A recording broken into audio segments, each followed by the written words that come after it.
Michael Everts, and this is Fit to be Read. This episode is all about short fiction. Short stories are a great way to try out a genre to see if you like it. If you're toying with the idea of reading some time travel fiction, this is a great place to start. There's also a bunch of great classic science fiction authors on the list, and these stories can be a great and easy to digest introduction to their work. First up on my list is Time Patrol by Poul Anderson, published in 1955. This is an anthology filled with short stories following time travel agent Mance Everard and the Time Patrol. As you might imagine with a large collection of time travel stories, plots will include time tampering, protecting the future, and protecting the past. There's a lot of ancient history well presented in a number of the stories, and very imaginative ideas of the future. The anthology includes 9 or 10 short stories. Mozart in Mirror Shades by Bruce Sterling and Louis Shiner, published in 1985. The main thing to know here is that the main character travels back in time and runs into Mozart, Marie Antoinette, and others. The interaction with these historical figures and adding fun and quirkiness to these alternate versions of them is what adds the satire to this short that can be found in the cyberpunk anthology Mirror Shades. All You Zombies by Robert A. Heinlein, published in 1959.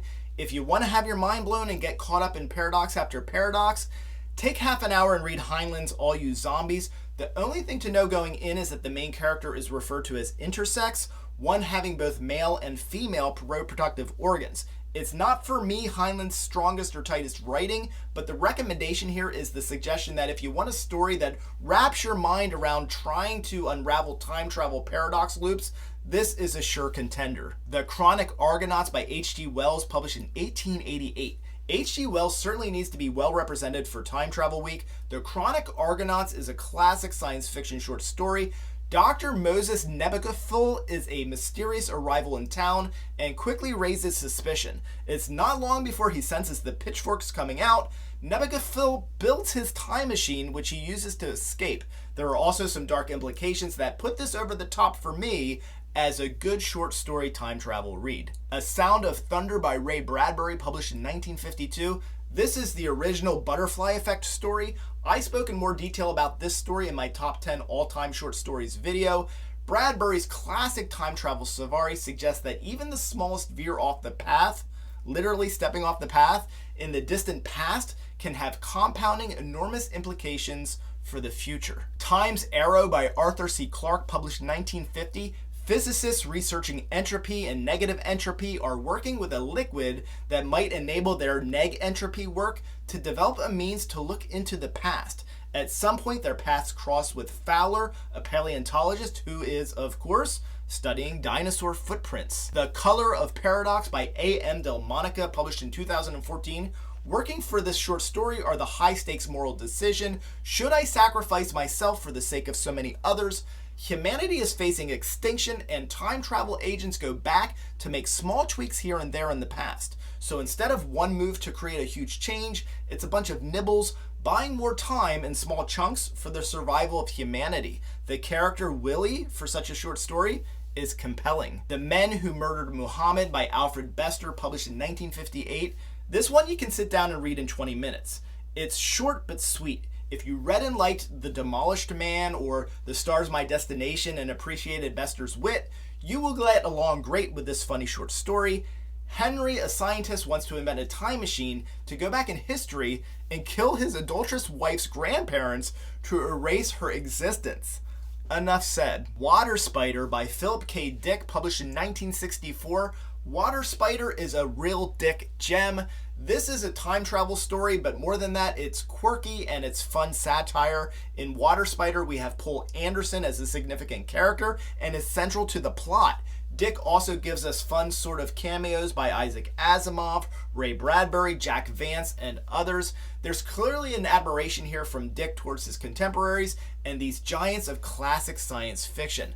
This all adds to the great enjoyment of the story. The Toy Bee Convector by Ray Bradbury, published in 1984. This is another great story from the imaginative mind of Ray Bradbury.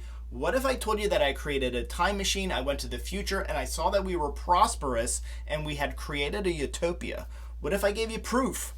Whether I was telling the truth or not, if enough people believed me, could my words and actions be an inspiration, and could that play a role in our world living up to its potential to create that future?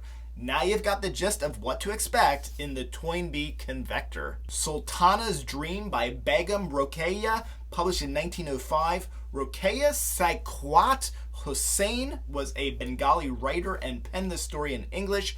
It's not so much the travel to the future that's exciting in this novel, it's the gender role reversal. Keep in mind that this is a Muslim setting and a story written in 1905. In this role reversal story, women live in a feminist utopia called Ladyland, and the men are locked away. There's also quite a bit of future tech in this story that might take you about 20 minutes to read. Hwang's Billion Brilliant Daughters by Alice Sola Kim. This was published in Lightspeed magazine in 2010. I'm including this for its unusual presentation. This story is written in brief, abrupt, matter-of-fact paragraphs. There's a lot of Hwang did this, Hwang saw that. The prose feels a bit jarring at first because of this, but it's very short, and for me, it was worthwhile because it presented a different reading experience. Hwang is in a time machine, and when he sleeps, he travels. He doesn't control where or when, and it never follows any kind of predictable pattern. There are some neat moments of places that he travels to, including a world or time with no men. Sailing to Byzantium by Robert Silverberg, published in 1985. Admittedly, this is a very short novella, but I've decided to include it here among other short fiction.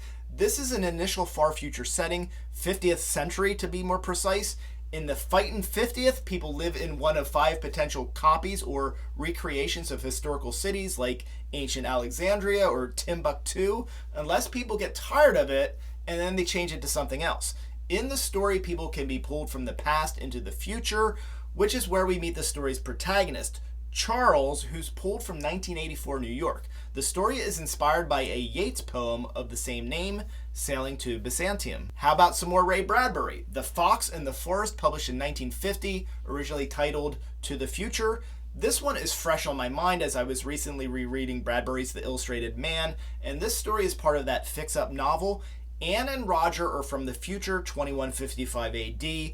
They've had enough of the war and the conflict in their time, and they fled to hide in 1930s Mexico, basically defecting so that they don't have to take part in making bombs and contributing to the violence and the biological warfare and death at their time. They are hiding from the searchers who seek to capture and return the refugees back to 2155 to serve their role in the war. And I'm wearing this shirt, so we got to have a little bit of Isaac Asimov on here. A Statue for Father by Isaac Asimov, published in 1959. A physicist is able to travel in time and retrieve some dinosaur eggs. One thing leads to another, and this guy is now an entrepreneur with a chain of restaurants famous for the delicious culinary invention, Dino Chicken. As you might guess, this falls into the more humorous side of Asimov's short fiction work. The short was later included in the 1975 compilation, By Jupiter and Other Stories. The Clock That Went Backward by Edward Page Mitchell, appearing in 1881. This is definitely the oldest time travel story on my list. Aunt Gertrude has an old grandfather clock that was damaged when struck by lightning. This clock, of course, becomes a conduit for what else? Time travel. 2 cousins use their aunt's clock and end up in 1500s Holland. Honestly, this just wasn't, for me, a good story. It's easy enough to read, but I didn't get much out of it. I think it's a worthy read in the sense that it's old, and I like to be thorough, and that of course means reading foundational works. Soldier by Harlan Ellison, published in 1957. This is a decent story. It's mostly about a soldier from the future who gets whipped back hundreds of years to the past, our present. The soldier is a bit of a fish out of water, being from the future and with an identity almost entirely soldier. I like this one because it's a good blend of 2 subgenres that I like, time travel and military science fiction. The Man Who Walked Home by Dr. Alice Sheldon, writing under her pseudonym James Tiptree Jr., published in 1972. This is a very imaginative story, and probably more so than any other on the list, features a lot of character dialogue. The main character in this story is pulled out of his own time and has to find his way back. It's a bit of a monster story in a sense as well, even if not really. There is a particle accelerator accident and a monster-like being appears once a year. You might think it's a monster, or you might assign other significance to it, depending on who you are. The 100 Light Year Diary by Greg Egan. This can be found in the compilation book Axiomatic. This is one of my favorite time travel short stories by one of my favorite hard science fiction writers, Greg Egan. Mechanisms are created that enables one's future and past selves to communicate. This is accomplished via a mechanism set up between us and a star in reversed time, sending light from the future. Because of this mechanism and process, there's only so much bandwidth available, and it limits the amount and reliability of these messages. More Asimov, The Ugly Little Boy by Isaac Asimov, published in 1958. Asimov regards this as one of his favorite stories. If you like the Brendan Fraser movie Encino Man, you will love... No, just kidding. The movie only comes to mind because in Ugly, a Neanderthal child is pulled to the future from the past. This is all part of a project by some big research agency. Edith, the nurse who is brought in to care for the boy, dubbed Timmy, or cruelly by others as Ape Boy, grows to love the boy as if he were her own child. This becomes an issue when Timmy is no longer a useful research subject and needs to be sent back to his time.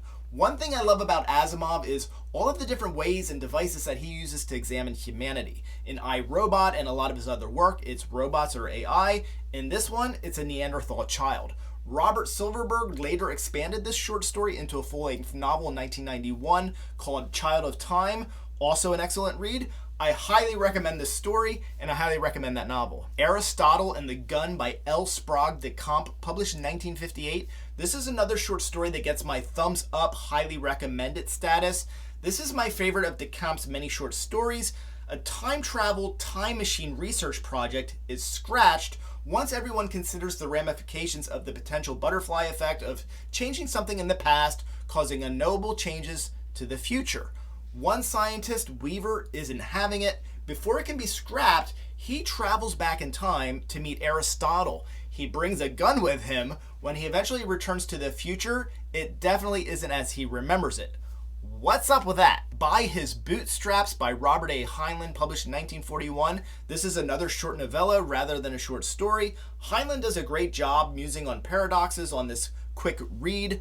Heinlein employs a time gate as a means of time travel, and the most interesting part of the story are the time loops and seeing the same situation from different perspectives, and the concept and implications of meeting one's future or past self. Flight of the Horse by Larry Niven, published in 1973. This is part of a larger compilation of short stories following protagonist time traveler, dimension traveler, Hanvil Svets. In Flight of the Horse, Svets travels to the past to get a horse. He's not familiar with horses, and he only has as a reference a picture of a horse from a children's book. This is another time travel story with a bit of humor to it. The Seventh Voyage by Stanislaw Lem, published in 1971. This is from Star Diaries, further reminiscences of Ejon Tichy. A beloved Lemian character, Ejon Tichy, is stranded on his wreck of a spaceship, and things seem hopeless. Luckily, maybe, different versions of himself, thanks to time travel, represent a brain trust that can solve the problem if only he could get along with himself. This is a funny short story with a mix of soft and kind of hard science fiction. Another story of a fisherman of the inland sea by Ursula Le Guin, published in 1994. This fits into Le Guin's Hainish cycle, and it's a story about a scientist who travels to the planet Hain only to, not on purpose, time travel to the past before the journey. Finally is The Merchant and the Alchemist's Gate by Ted Chiang, published in 2017. The story is set in Baghdad, and the main character has the opportunity to pass through a gateway to the future. The shop owner who shows him this gate tells him of 3 stories about people meeting their future selves. If you have a favorite time travel short story, please let me know about it in the comments. If there's anything I missed, or if you loved any of the ones that I mentioned, or you're familiar with them, let me know. Thank you for watching today. I'm Michael Everts, and this is Fit to be Read.